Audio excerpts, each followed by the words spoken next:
विश्राम बाबूजी की कहानी। एक सेठ के 4 बहुएं थी। उनमें से छोटी बहू के विश्राम बाबूजी का बहुत नियम था।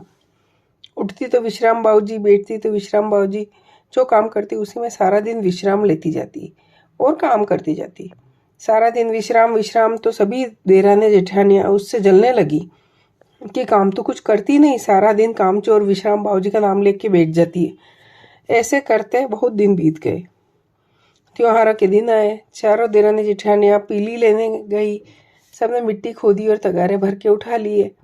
जब देवरानी ने कहा कि मुझे भी तगारा उठवा दो, तो बड़ी बहू जलती हुई उसे उठवा तो दिया, परंतु उस ऊपर एक मोटा ठेला रख दिया। चारों घर के लिए चलने लगी। थोड़ी दूर जाने पर छोटी बहू ने कहा, आओ हम सभी विश्राम कर लेते हैं।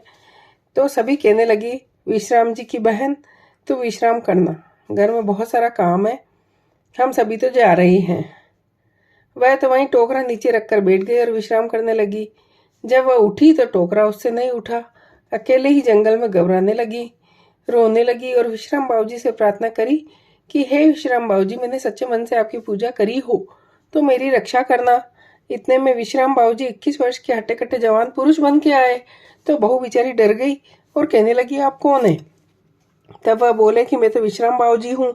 तब वह बोली, मेरे विश्राम बाबूजी तो ऐसे नहीं है, कोई ऐसा देखेगा तो सोचेगा कि पराये पुरुष से मुंह लग रही है। तब विश्राम बाबूजी ने कहा कि तुम्हारे विश्राम बाबूजी कैसे हैं? तो वो बोलती, मेरे विश्राम बाबूजी तो बूढ़े, सफेद दाढ़ी और हाथ में लकड़ी है। तब जैसे ही बहू आँख पलकती है और विश्राम बाबूजी बूढ़े का रूप धर लेते हैं और उसे टोकरा उठवा देते हैं और कहते हैं, जंगल में जो पत्तियां और बेल है अपने शरीर पर लपेट लो। वह ऐसे ही करती है। उधर दूसरी बहू सासू जी के कान भरती है कि हम तो इतना काम करते हैं और वो महारानी उठते बैठते सारा दिन विश्राम बाबूजी का नाम लेके बैठ जाती है। तब सासू जी ने कहा, आने दो, आज उसकी खबर लेते हैं।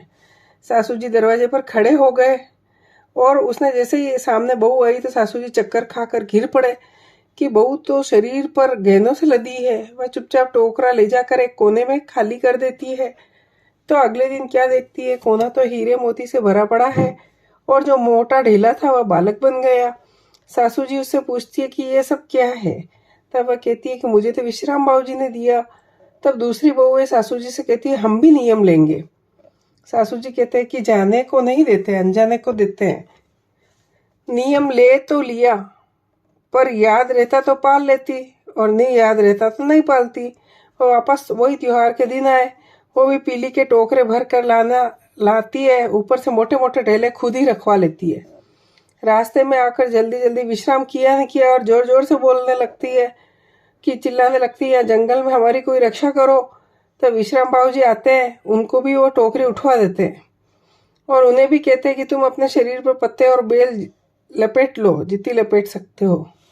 तो उन्होंने तो खूब सारी पत्ते और बेल अपने शरीर पे लपेट लिए। इधर सासू जी दरवाजे पर खड़े रहते हैं कि बहुओं ने कहा इंतजार करना और उनकी खबर लेना।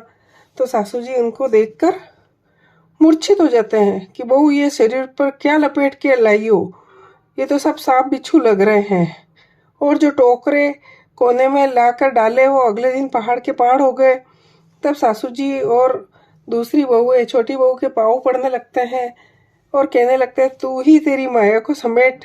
तब वह विश्राम बाबूजी को याद करती है और उनसे अपनी माया समेटने को कहती है। विश्राम बाबूजी प्रकट होते हैं और कहते हैं कि इसने तो निस्वार्थ भाव से मेरी सेवा करी, तुम सभी ने लालच में आकर पूजा करी, इसलिए तुम्हारी ये दुर्दशा हुई।